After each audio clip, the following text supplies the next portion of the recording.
Hi, welcome back to my channel. My name is Allie. It is day 7 of the September series where I upload a video every single day, and I've got another reading vlog for you.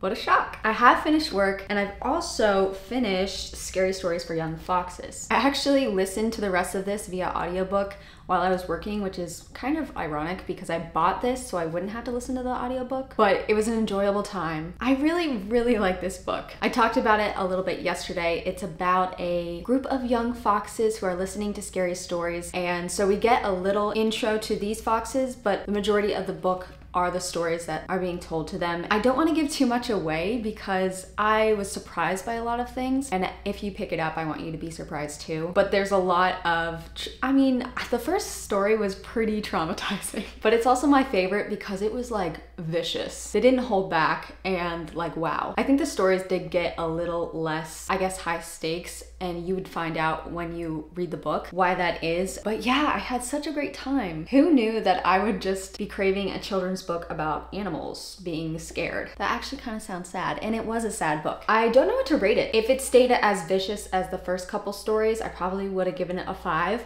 Right now I'm gonna land on a 4. I really liked it. I'll read it again, and I'm so glad that I read it. Now, the plan for this evening, I have to go to the UPS store to return this scratched up version of this book, Jawbone. But I did order another one, and it's here along with another book, so we can open some book mail.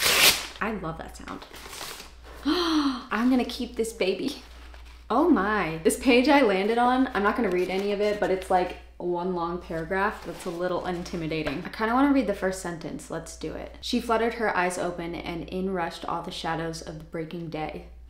It's beautiful. And the other book I got was Out on a Limb by Hannah Bonham Young. I've heard nothing but great things about this book. I think this is a self-published romance, and I think it's like either a second chance or it was like a one-night stand situation. There's a major trope in here, and I don't know if it's a spoiler. Apparently, it is the best book that handles that trope. Like, even people who hate that trope love this book. So, I'm excited for it. Let's read the first sentence of this one, shall we? Did you know this song might be about an orgy? I asked the witch standing next to the punch bowl, pointing toward the speaker. Can't wait to read this. I'm not gonna read it today because this is like 400 pages. Not happening. I have picked a book for me to read today. It's very short, and I think it's gonna be a quick read. And Grant actually got it for me off my wish list. Are you so excited?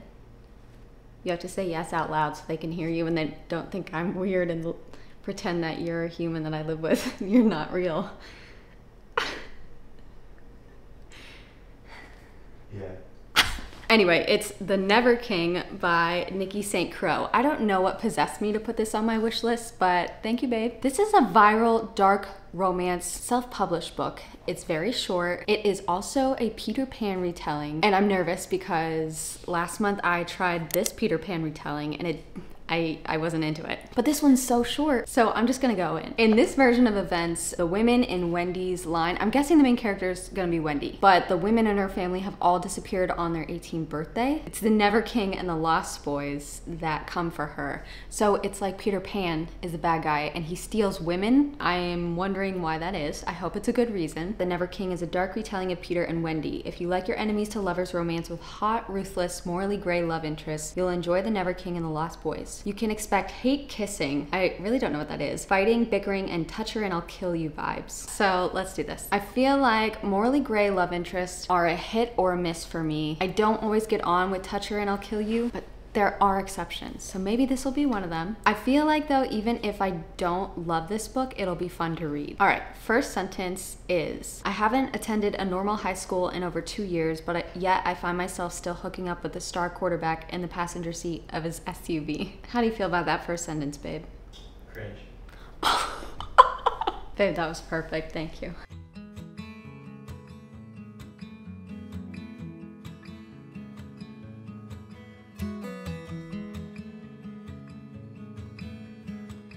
Okay, honestly, so far, I actually kind of like it.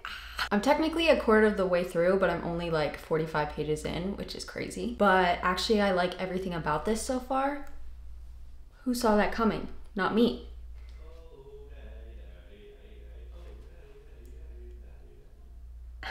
Grant is playing video games right now and he starts singing random things that he has no recollection later of saying. So maybe I'll keep that in for your entertainment. It's honestly one of my favorite things about him. Okay, I didn't realize that this was going to be in like the actual Peter Pan sort of fantastical world. Our main girl's name is Winnie, not Wendy. And like I said earlier, all the women in our family get abducted on their 18th birthday, but they all come back. And they all come back sort of crazy, or so everyone thinks, because they're talking about Peter Pan, this magical world and these weird fruits that don't exist, and people just assume that they're crazy. And Winnie's mom, oh, I feel so bad for her because she knows that this guy's coming for her daughter. I can't imagine how awful that would be. So even though it was really quick, that first chapter, I felt kind of close to the characters. Plus we have this mystery. Why do they keep taking these women? And it's actually very intriguing. Winnie's mom sort of hinted that it's because Peter Pan has lost his magic, or the magic is fading, and they need the women of this family to help with that in some way. And best of all, for a dark romance, this isn't cringe yet. I mean, okay, that's a lie. No, I'm gonna stick to that. It's not really cringe. So, oh my god, am I actually gonna like this?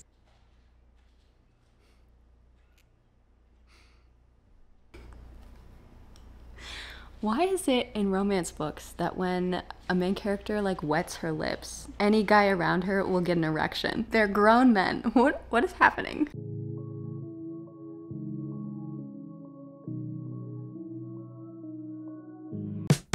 Clear nights when all the haze gets washed away.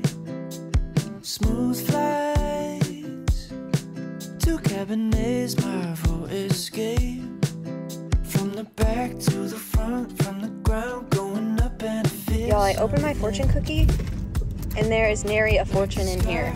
I don't even want to know what that means. My heart starts to say something. Stay, blackberry days, blooms on the horizon. Way under the rays, watch the world brighten. All these things are given to us. All these shine like gold in the dust.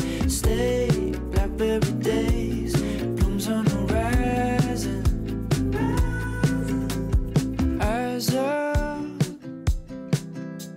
Okay, I am halfway through now. Honestly, I'm wowed at this. Well, I was gonna say I'm wowed at this world building, but for those of you that are into like high fantasy, take that with a grain of salt. But I am very impressed and very intrigued by the amount of things happening outside of the smut, and some smut happened. I feel like though, when I'm usually reading a smut, I'm not in it for the plot mostly, especially in a fantastical smutty story. Like, I'm usually expecting it to not be that intricate or even detailed at all. And it is kind of detailed, and there's intrigue on this island that they're on, the other islands, the shadows. Like, there's so many questions I have. And yeah, I think that's very impressive, or at least it's very surprising. And I feel bad for keep saying that I'm so surprised, because it makes it sound like I was expecting this to be shit. I didn't think it was gonna be shit. I just thought it wouldn't be as intriguing and thought-provoking as it is. Our main character is very sex positive, which I love, especially in a smutty book. For some reason, there are so many spicy romances that have a very virginal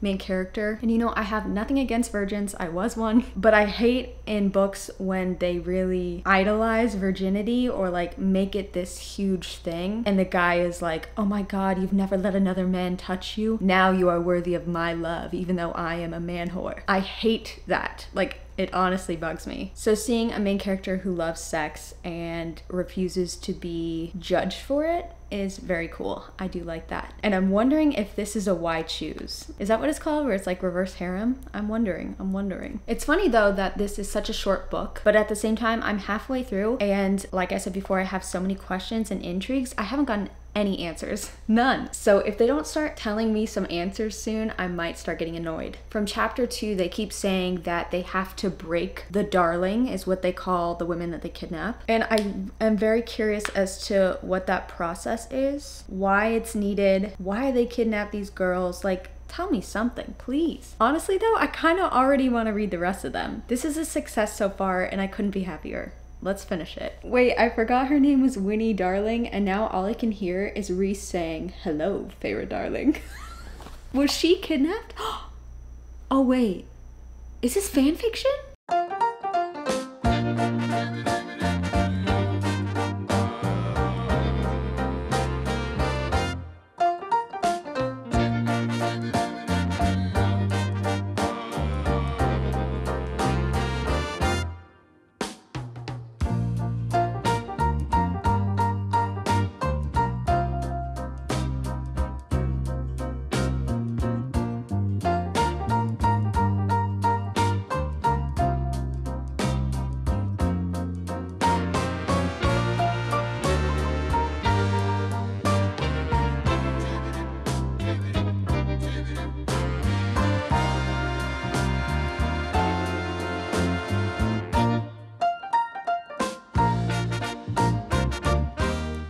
Finally, she's taking a shower, my god. Also, she hasn't mentioned if she's on the pill yet.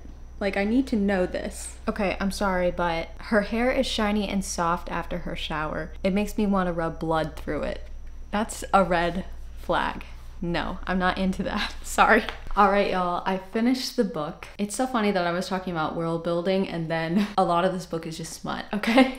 But then the ending, I was so wrapped up in it. I couldn't put it down. Obviously, I read this almost in one sitting, but like I was very engaged in the last part of it. And I will be reading the next one. I don't know how many are in the series, but yeah, I was really impressed by the writings. And when I say that, I mean, there's a good amount of detail. I feel like there's some original thought in there that I really like. Obviously, this is a retelling, but I could tell that the author really cared and put a lot of thought and effort into this story. And I feel like you can really tell when that happens. The smut was fun.